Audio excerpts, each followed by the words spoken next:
Oh, hey, friends. Hi, I'm Kat. Welcome back to another Sunday Soul Reflection.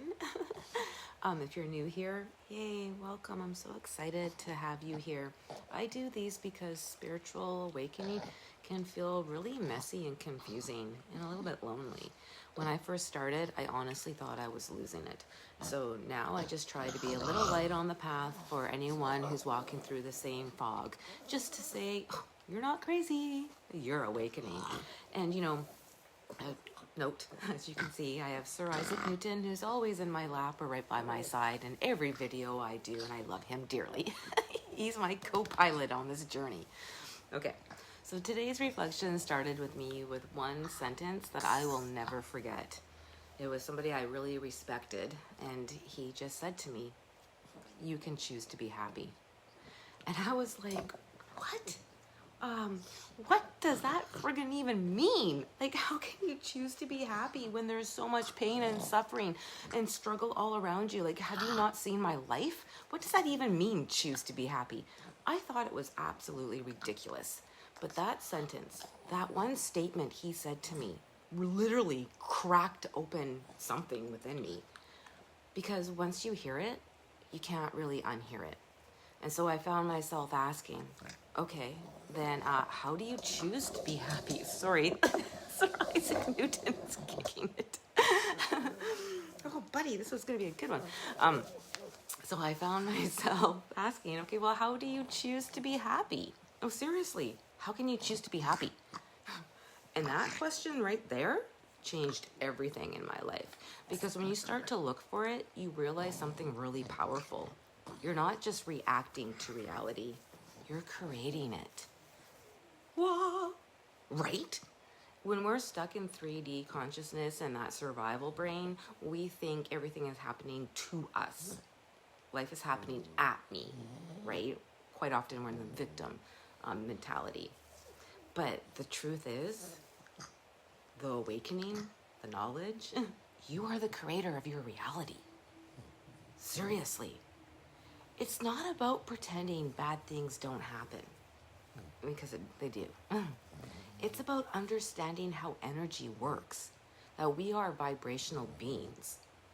Every thought, every emotion, every belief carries a frequency. And when I started seeing the world as frequency and energy, yeah, I definitely recognized that I didn't want that lower energy frequency kind of, emotions and thoughts and people in my life or workplace in my life. So physics tells us energy cannot be destroyed, right? That's not woo-woo. That's like science. It can only change form. So that would include your thoughts and your emotions because they're energy. So when you shift your inner frequency, your shift is what you actually align with externally, if that makes sense. So this is why thoughts become things. It isn't just a slogan. It's literally how the universe is wired. That alone is like a what? And there are a lot of videos on quantum physics and all that kind of stuff too. And I even go and talk about it in other videos if you want to look.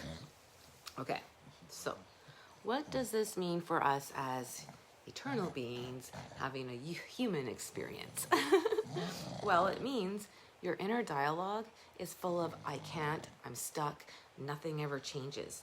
So that's the 3D consciousness. That's the frequency that you're feeding every time you think those things. And you're doing it like unconsciously, right? But when you start to choose consciously different thoughts, I'm learning, I'm open, there's so much possibility here. I'm excited. Saying those kind of things, you're feeding that level of frequency. So over time, your outer reality reorganizes it to match your inner one. If you need a minute for that, I totally get it. So let's take a deep breath in and out, because every breath counts. So it doesn't mean that you control every single outcome or that bad things never happen, because it does, like I said. It means you control the meaning, the focus, and the energy you bring to it. You don't have to pretend everything's perfect, but you can shift how you meet it. And that, my friends, I think is like 5D consciousness when you just automatically do that, right? You're realizing that life happens for you, even if it feels uncomfortable. I often explain it like this. We can't always control what happens around us, but we can control and choose what we do with what happens inside of us. That's where our power lives, right?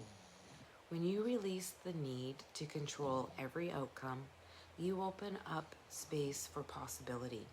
You stop wrestling the river and you start flowing with it. Kind of reminds me, like right now that's happening where I live. All the salmon fish, are going upstream to spawn, and there are so many that are all dead and floating right where the river is. They're so close. There's a message there. When something hard shows up, really, you just need to pause. I always put my hand on my heart because it helps ground me, and just ask yourself, what meaning am I giving this? What thought am I feeling right now? If I shift my inner state, what new possibilities might open up, come floating my way?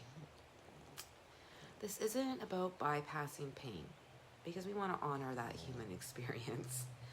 It's about transmuting energy, taking what was heavy and choosing to shape it into something lighter, clearer, and more aligned with who we really are, right?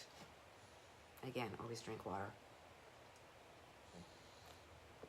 We're made of water. Our brains are like, 75% water? Like when you're dehydrated, your whole body system's out of whack. It doesn't do you any favors at all. Sorry to throw that in. All right, if you made it this far, maybe like you're hearing this, maybe you just needed the reminder today that you are the creator of your reality. Your thoughts are your seeds. Your focus is the water. And what you nurture is going to grow. Wow. That was pretty profound, hey? Thank you for making it this far. Just take away. You're not losing it, my friends. You're learning how powerful you really are. And that's so exciting. It really is. I'm looking forward to this. I feel like something big is coming at the end of the year. I'm hearing it from a lot of different sources in different ways and different energy perspectives, but this, whatever is going to happen, is going to change the world. And that's so exciting because I'm going to see it as something with love and light and possibility. And I think just having that mindset when it happens, as horrific and horrible as it may be, is going to help us get through it and then move up to the new earth. So excited! Again, it's the same planet. I'm not crazy. It's just the frequency. Anyway, have a great day. And that was my Sunday soul reflection.